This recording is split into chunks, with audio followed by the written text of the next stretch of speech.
Aleluia, glória a Deus. Hoje é uma noite especial, pois estamos na presença do Senhor. E o Deus que nós servimos, Ele é bom o tempo todo, e o tempo todo Ele é bom. Ele nunca falha, nunca erra, nunca se atrasa, nunca erra em endereço. Eu creio que diante da temática que nós estamos vivendo nessas quinta-feiras, que é conquistadores, e eu, pela misericórdia e graça e bondade do Senhor, abri essa série, falamos dos gaditas, falei de 3 pontos necessários para sermos conquistadores. Mas para hoje Deus colocou algo diferente ao meu coração, mas nós não vamos fugir tanto da temática. Mas abra o teu coração para aquilo que Deus tem, para aquilo que Ele quer fazer e operar. Não olhe para mim, mas sim para o Senhor, que é o consumador da sua fé. Para tal, abra sua Bíblia no livro de Jonas, capítulo de número 1.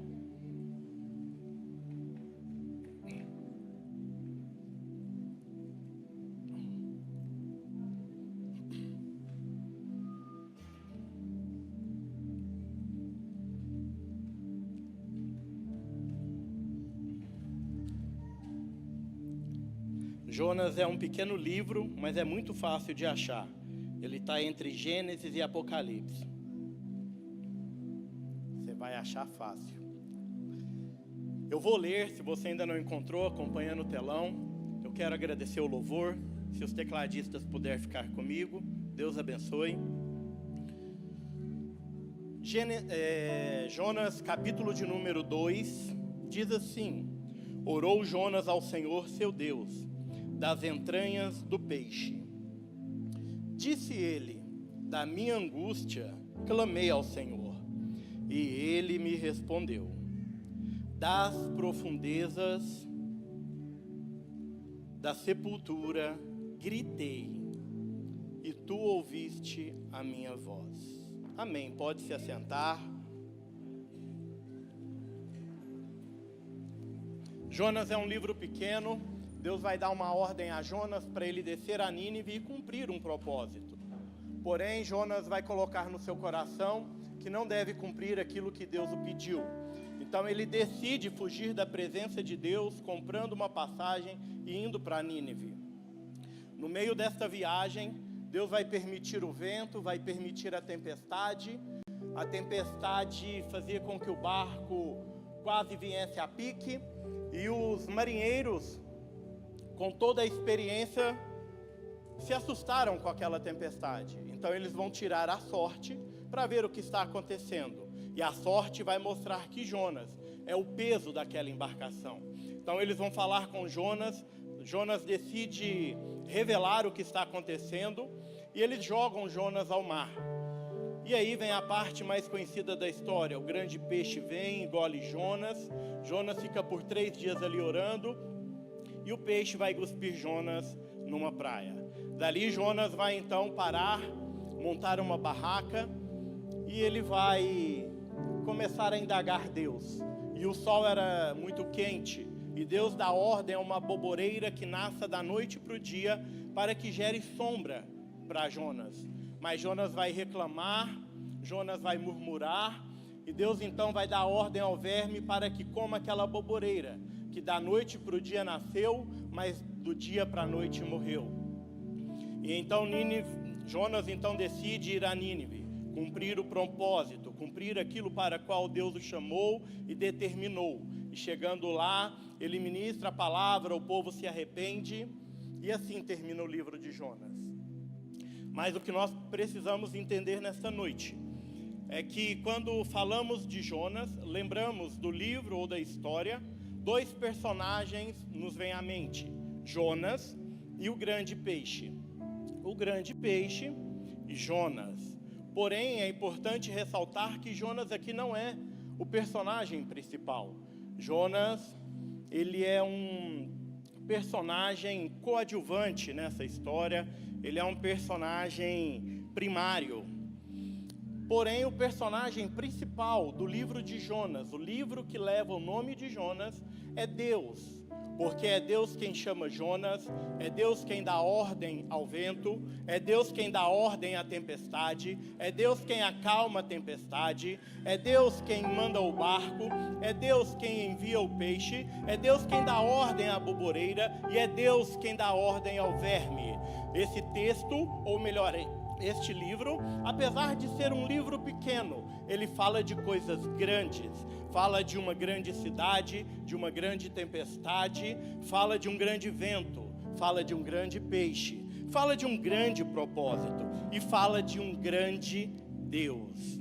Deus esse, grande em amor, grande em bondade e grande em longanimidade, a ponto de perdoar uma cidade que se arrepende, a ponto de perdoar a minha e a sua vida, uma vez que nos arrependemos, nos prostramos e voltamos ao primeiro amor. Um Deus tão grande que Isaías vai dizer que os seus pés estão na terra, mas os seus olhos, a sua cabeça, o seu olhar está acima do terceiro céu.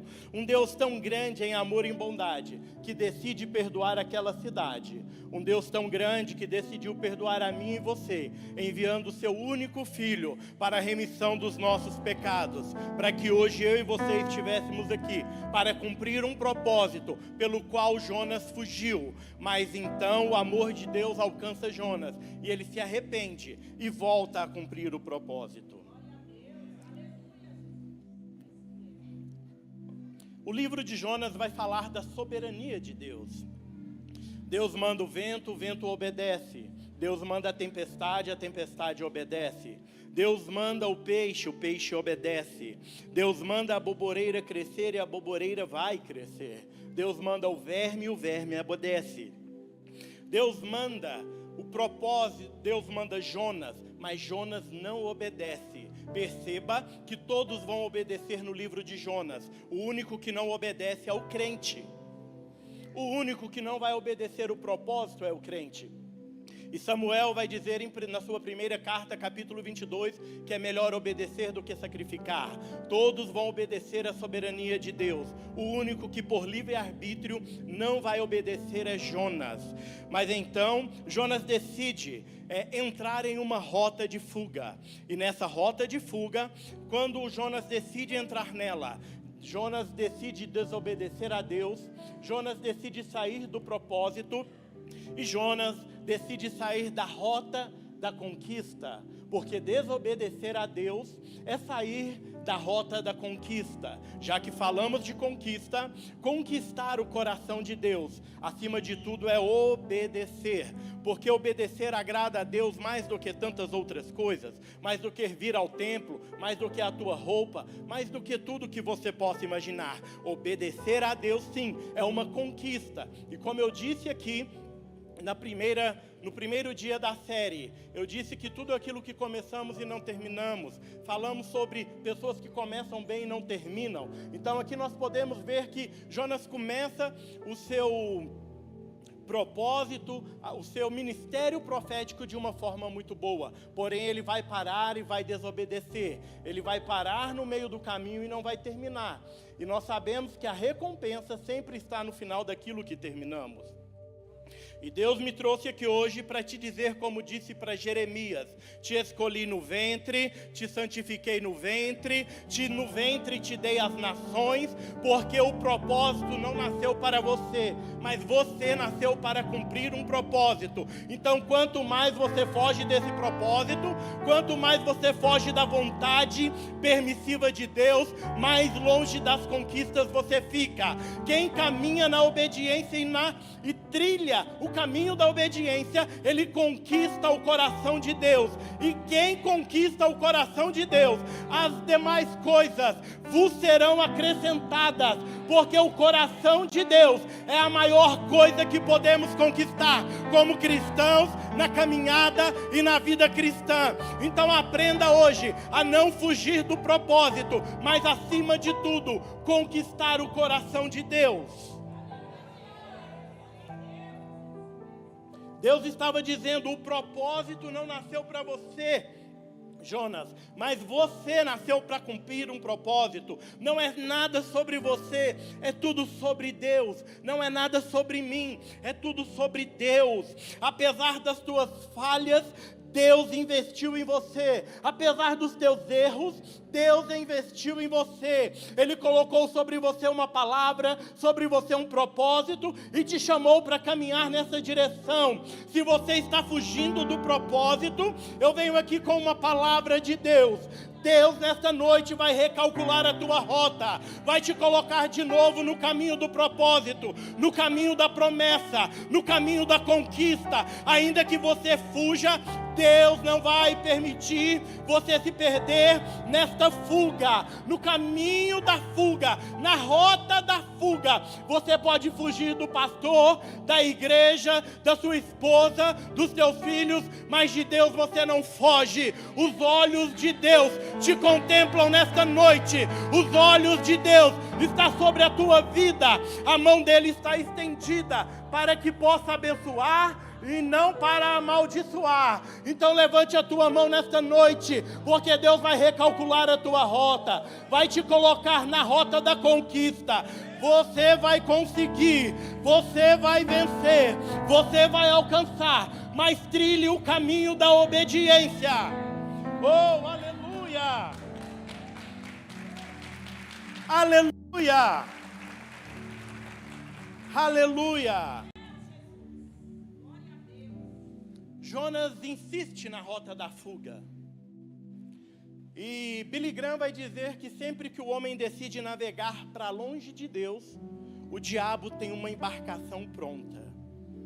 Sempre que você decide caminhar pela desobediência, Satanás já tem uma arapuca pronta.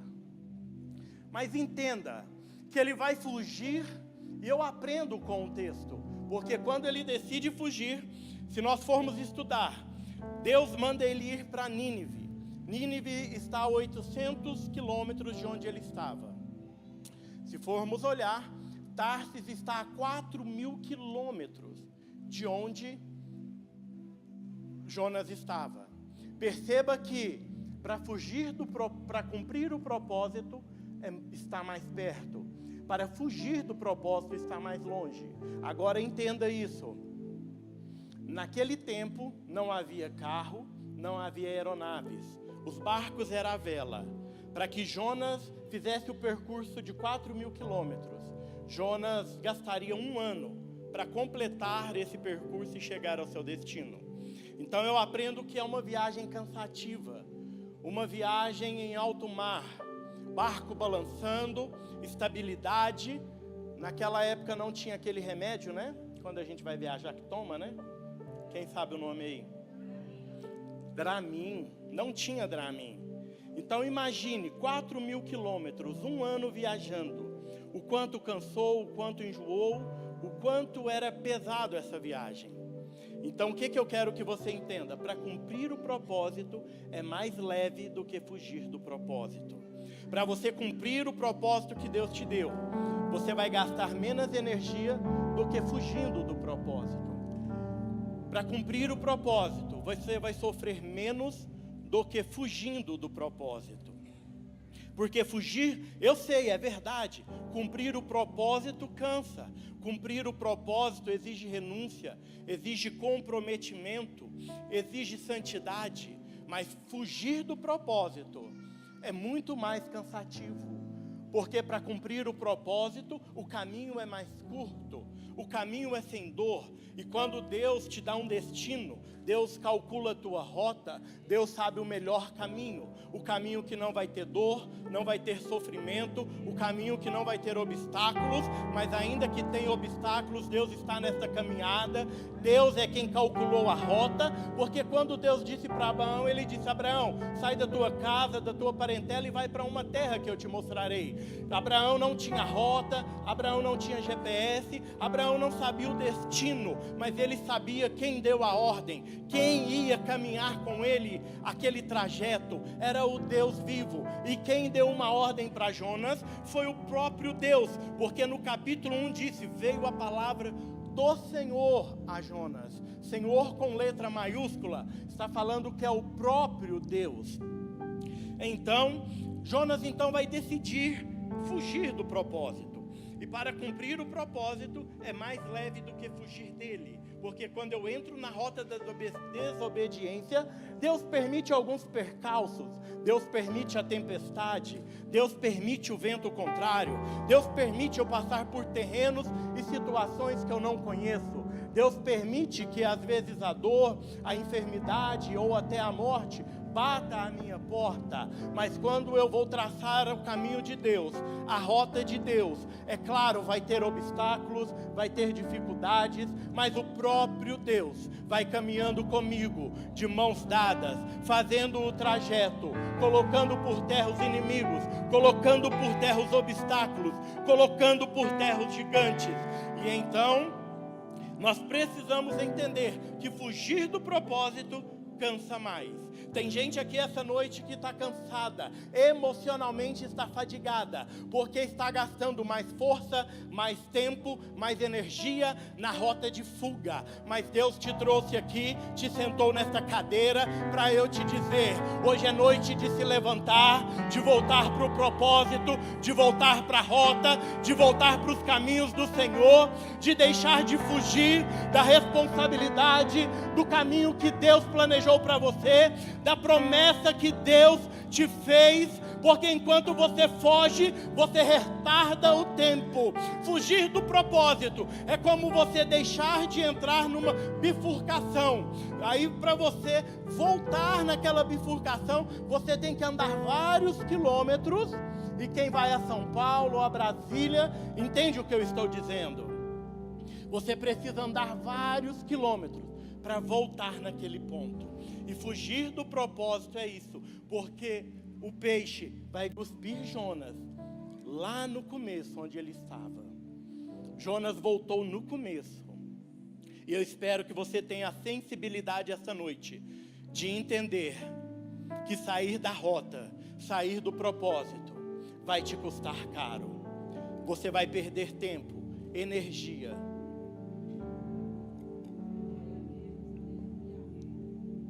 Tem pessoas essa noite que estão cansadas. E eu quero te dizer, volte para o propósito essa noite. Se você quer ser um conquistador, volte para o propósito. Volte para o primeiro amor. Volte para aquilo que Deus te fez como promessa. Você é alvo das promessas de Deus. Ainda que você tenha se esquecido do propósito, Deus não se esqueceu do propósito que Ele tem sobre a tua vida. Pare de fugir, pare de retardar as promessas e abortar os planos de Deus para a tua vida. Sabe, você ainda não se tornou um conquistador, não conquistou sonhos, projetos e tudo o que você queria, porque você está fugindo do propósito. Aleluia. Porque desobedecer nunca nos fará um conquistador. Jonas decide desobedecer, e na rota de fuga, ele desce para Jope, ele desce para o navio, ele desce para o porão do navio, ele desce para as profundezas do mar, e nas profundezas do mar, ele desce para o ventre do peixe. Da profundeza do mar, ele desce para o ventre do peixe, porque decidir desobedecer a Deus é uma eterna descida. Sabe, decidir desobedecer a Deus é uma eterna descida. Não dá para prosperar na rota da desobediência. Não dá para avançar na rota da desobediência. Não dá para ser um conquistador na rota da obediência. Redobre a sua atenção. Adão desobedeceu e perdeu o jardim. Saul desobedeceu e perdeu o trono. Sansão desobedeceu, perdeu o propósito, perdeu o segredo, perdeu a força, perdeu a presença, perdeu o cabelo e perdeu o segredo. Porque desobedecer a Deus é um verdadeiro declínio. Andar na rota da desobediência, você vai descer, descer e descer. Fugir da presença de Deus é uma eterna descida. Você vai descer, descer e descer. Porque uma vida de desobediência, ela te fará descer, descer e descer. Às vezes você está olhando para o ímpio, assim como Asaf, e dizendo, mas o ímpio tem prosperado, o ímpio tem desobedecido e tem crescido, o ímpio tem desobedecido e tem casado, o ímpio tem desobedecido e está vivendo as promessas. Mas entenda que propósito e prosperidade no reino dos céus não é o mesmo que prosperidade no reino da terra. No reino da terra, prosperidade é juntar coisas. No reino dos céus, prosperidade é viver a plenitude de Deus. A igreja de Laodiceia dizia, nós somos ricos. Mas Deus estava dizendo, vocês são pobres e nu aos meus olhos, porque a prosperidade de Deus é Deus fazer você viver uma vida plena, uma vida alegre, uma vida saudável, é caminhar na bondade e na perfeição de Deus, é viver a bondade de Deus, a perfeição de Deus, é atingir uma mentalidade plena no Senhor. A prosperidade do reino dos céus não é a que juntamos na terra, mas é aquilo que juntamos no céu. Porque o próprio Deus está dizendo, ajunteis tesouros não ajunteis tesouro na terra, mas ajunteis tesouro no céu. Oh, aleluia! Eu quero conhecer, cadê os conquistadores que vão ajuntar tesouro no céu? Não há nada de errado em prosperar, em crescer, mas entenda isso, junte tesouros no céu, onde a traça não come, onde o ferrugem não consome, mas onde o teu galardão está garantido no Senhor. Aleluia! E sabe o que é interessante? Os marinheiros estão jogando as bagagens no chão, no mar. Só que, primeiro, eles estão jogando as bagagens no mar, pensando que aquilo vai aliviar o peso e o navio não vai afundar. Segundo, eles estão jogando as bagagens, e as bagagens que eles estão jogando são deles, propriedade deles. Mas entenda que o causador da tempestade está dormindo. Enquanto eles jogam aquilo que é deles fora, o causador da tempestade está dormindo. E eles estão jogando fora as bagagens. Mas o causador do problema, o causador da tempestade dorme, enquanto pessoas estão preocupadas. E o que pesava o barco não era as bagagens, mas era Jonas.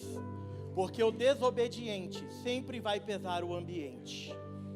Entenda isso, eu vou repetir. O desobediente sempre vai pesar o ambiente. Andar com desobediente é atrasar a sua viagem. Se o desobediente não sai do barco, nem no destino eles chegavam. Então aprenda nesta noite. O desobediente sempre vai pesar o ambiente. Ele sempre vai atrasar a tua viagem e o teu destino. Se aliançar com o desobediente é a pior decisão que você pode tomar. Porque o desobediente, ele atrasa a viagem. Ele atrasa o percurso. O desobediente, ele sempre vai trazer um peso para a tua realidade. Nunca coloque o desobediente na tua casa porque ele pesa o ambiente. Nunca coloque o desobediente na tua mesa.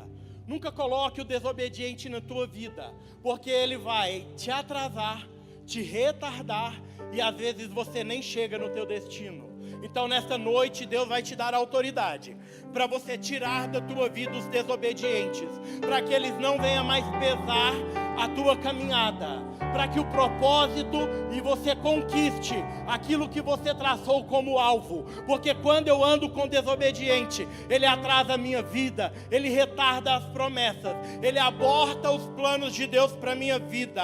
Mas entenda isso, andar com desobediente sempre vai me trazer prejuízo. Jonas estava no barco, ninguém no barco era desobediente, todos estavam cumprindo o propósito, com destino a Tarsis, todos estavam trabalhando na embarcação. Mas perceba que o desobediente, ele sempre será desinteressado, porque ele estava dormindo em meio à tempestade.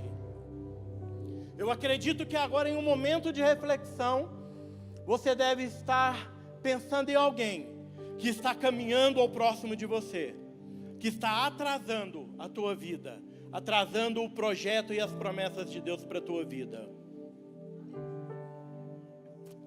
Vocês estão aí?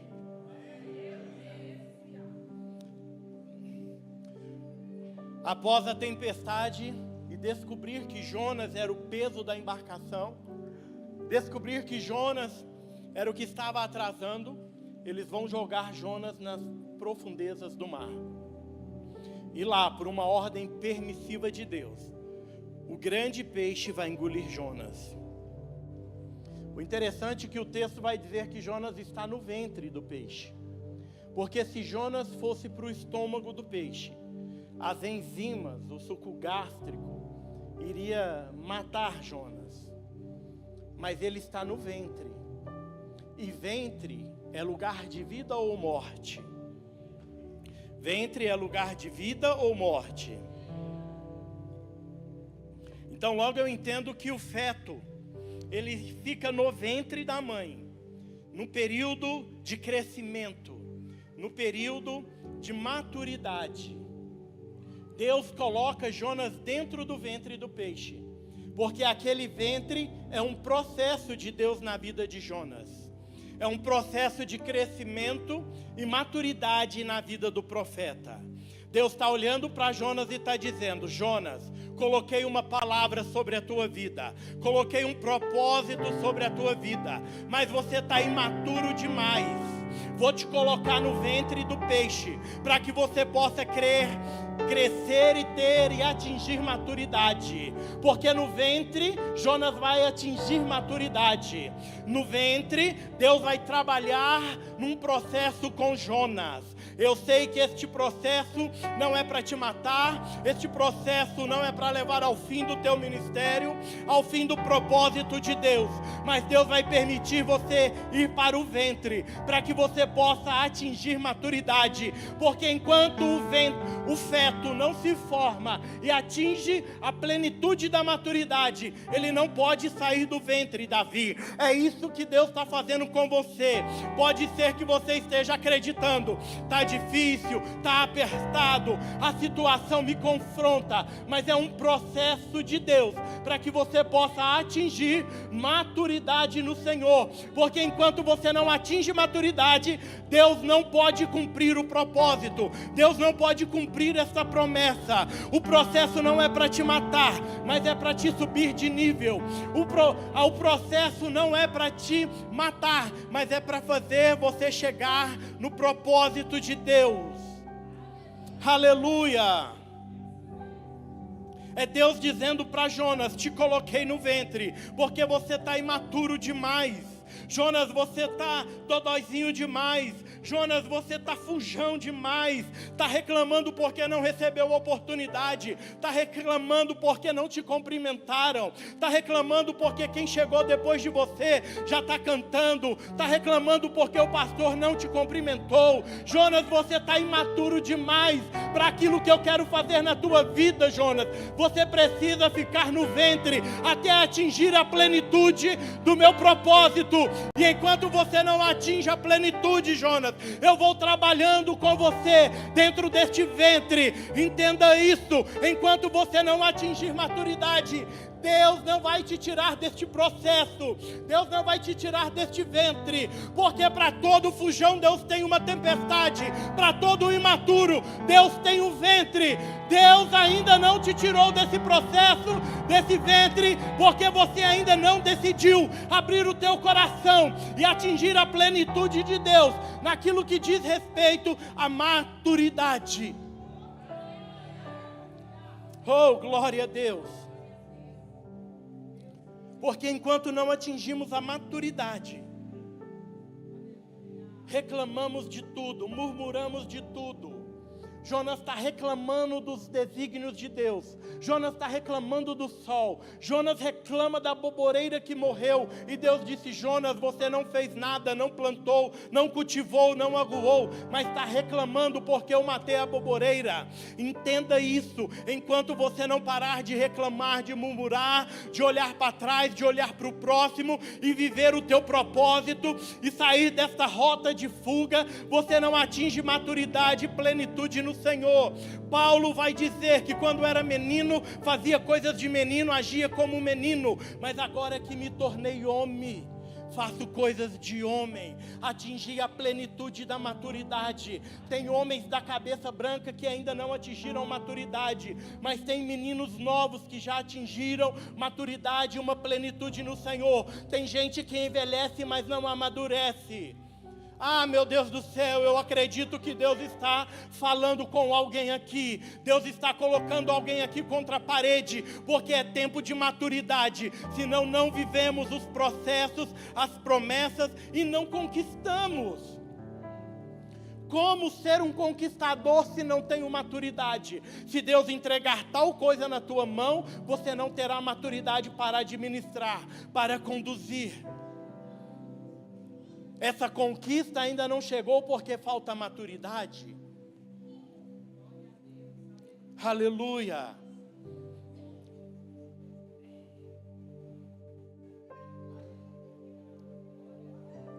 Mas fica tranquilo. Para todo fujão Deus tem uma tempestade. E para todo imaturo Deus tem um ventre. E entenda que o ventre é um processo de Deus.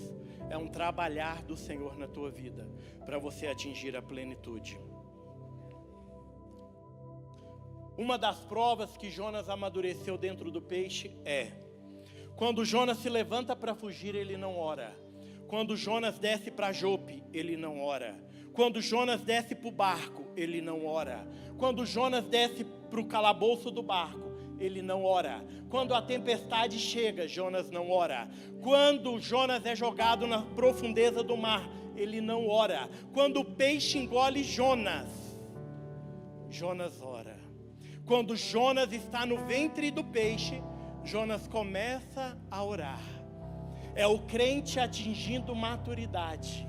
É o crente crescendo no Senhor. Porque você precisa orar nesse processo. Enquanto você orar no processo, Deus vai te dar crescimento. Sabe, Jonas não ora em nenhuma circunstância, mas quando ele está no ventre do peixe, ele começa a orar. Oh, aleluia. E a Bíblia diz: e Deus falou ao peixe. Se você quiser ficar de pé, nós já vamos finalizar. Ah, eu quase acreditei.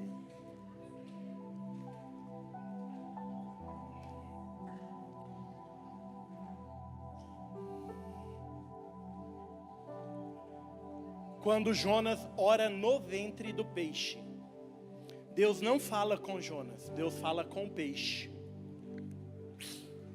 Jonas está dentro do ventre, mas não está vendo nada.